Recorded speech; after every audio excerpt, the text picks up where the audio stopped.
গ্রাম বাংলা ঐতিহাসিক রশি টান প্রতিযোগিতা জায়দপুর মাঠের পুরস্কার বিতরণের অনুষ্ঠান চ্যাম্পিয়ন সবুজ বাংলা রানার্স আপ আইন্দার পীর। আসলে দুইটা টিমে খুব সুন্দর খেলা উপহার দিয়েছে।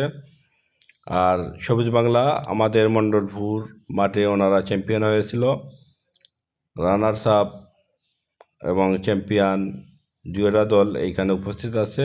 এখন বর্তমান রানার্স আপ আর বর্তমান চ্যাম্পিয়ন আমাদের সবুজ বাংলার হয়ে মণ্ডলপুর গ্রামের বডি ফিল্ডার আবুল হাসান খেলাচ্ছে, নিয়মিত প্লেয়ার সবুজ বাংলার। আর যে পুরস্কার দাতা ওনার বাবা। খুব চমৎকার একটা আয়োজন এবং প্লেয়ারদের উল্লাস অবশ্যই থাকবেই। চ্যাম্পিয়ন মানে উল্লাস, অনেক খুব ভালো খেলা হয়েছে।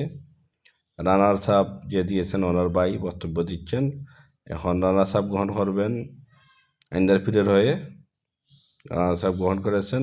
এখন সবুজ বাংলার হয়ে গ্রহণ করবেন সবুজ বাংলার টিম ম্যানেজার সুমন ভাই, লোয়ারগাঁও ডালারপাড়ের। আসলে ওনাদের প্রত্যেকটা প্লেয়ারও আসে এবং দর্শকরা আসে ওনাদেরকে সাপোর্ট এবং উৎসাহ দেওয়ার জন্য। ওনাদের জন্য শুভকামনা রইল। এখন পুরস্কার গ্রহণ করবেন রেদওয়ান ভাই। ওনার অতুলনীয় খেলা প্রত্যেকটা ম্যাচে আমি দেখি এবং বডি ফিল্ডারের হাসানের বন্ধুও আছে।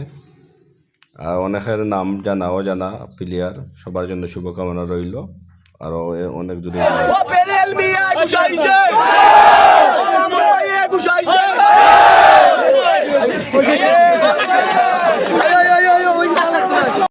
শুরু।